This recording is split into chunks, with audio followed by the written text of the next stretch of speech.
Pesa katika maisha zinaongozwa na kanuni, na kanuni maana yake ni kwamba ukishindwa kuzifuata unapata madhara. Kanuni kama vile kanuni ya nguvu ya uvutano, haijalishi unaijua au hujui, umesoma hujasoma, ni profesa au ni mzee kule kijijini, wewe ni mcha Mungu au sio mcha Mungu, kanuni ya uvutano inatenda kazi kwa kila mmoja kwa namna inayofanana. Ukipanda juu ya mti ukajiachia, haitasema kwamba wewe hujasoma, itakuvuta na utavunjika mguu, pengine unaweza ukafa. Maana yake nini? Unaposhindwa kutii kanuni unapata madhara. Fedha inaongozwa na kanuni, na ukishindwa kuifuatilia hiyo kanuni, tafsiri yake ni kwamba utapata madhara makubwa sana katika maisha yako. Ziko kanuni kubwa 3 ambazo zinaongoza matumizi yako ya pesa, ambazo ukiweza kuzijua vizuri zinaweza zikakusaidia sana. Kanuni ya kwanza kabisa imefanywa na mtu anaitwa George Clason. George Clason ameandika kitabu kizuri sana kinaitwa The Richest Man in Babylon, au tajiri mkubwa wa Babeli. Katika kitabu chake ameeleza kanuni nyingi za dhahabu, takriban kama 5. Lakini kanuni moja wapo ambayo ni nzuri sana unaweza kuitumia leo inaitwa pay yourself first. Pay yourself first. Kanuni hii tafsiri yake nini? Tafsiri yake ni kwamba kila ninapopata kipato, kabla sijaanza kukitumia, cha kwanza kabisa lazima nijilipe mimi mwenyewe.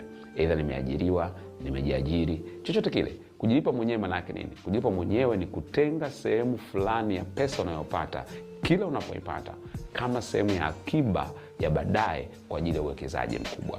Ukiona unapata pesa na unaitumia tu ghafla bila kujilipa mwenyewe, kwa maana ya kutenga sehemu inayohitajika kwa ajili yako, tafsiri yake ni kwamba umekiuka kanuni ya pesa na hautafika mbali. Kanuni ya pili inaitwa Northcote Parkinson. Imetungwa na mtu anaitwa Northcote Parkinson. Northcote Parkinson amesema kitu kizuri sana. Anasema hivi: mafanikio ya kifedha au utajiri sio matokeo ya kuwa na pesa nyingi au kupata kipato kikubwa. Mafanikio ya kifedha na kuwa tajiri kifedha ni matokeo ya wewe kutumia vizuri kipato unachokipata na kubakiza. Kwa maneno mengine, haijalishi unapata kiwango gani, kinachojalisha zaidi unabakiza kiwango gani baada ya kutumia. Kwa mfano, kama unapata milioni 5 kwa mwezi, lakini matumizi yako ni milioni 5 kwa mwezi huo, maana yake ni kwamba unabakia na 0. Lakini mtu mwingine akawa anapata milioni 1 kwa mwezi, lakini matumizi yake yote akimaliza kutumia anabakiza 400,000 kila mwezi. Tafsiri yake nini?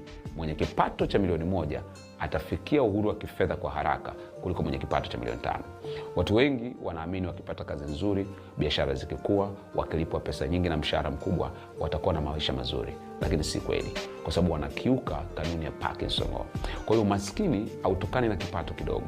Umaskini unatokana na matumizi makubwa zaidi ya kipato chako. Northcote Parkinson anasema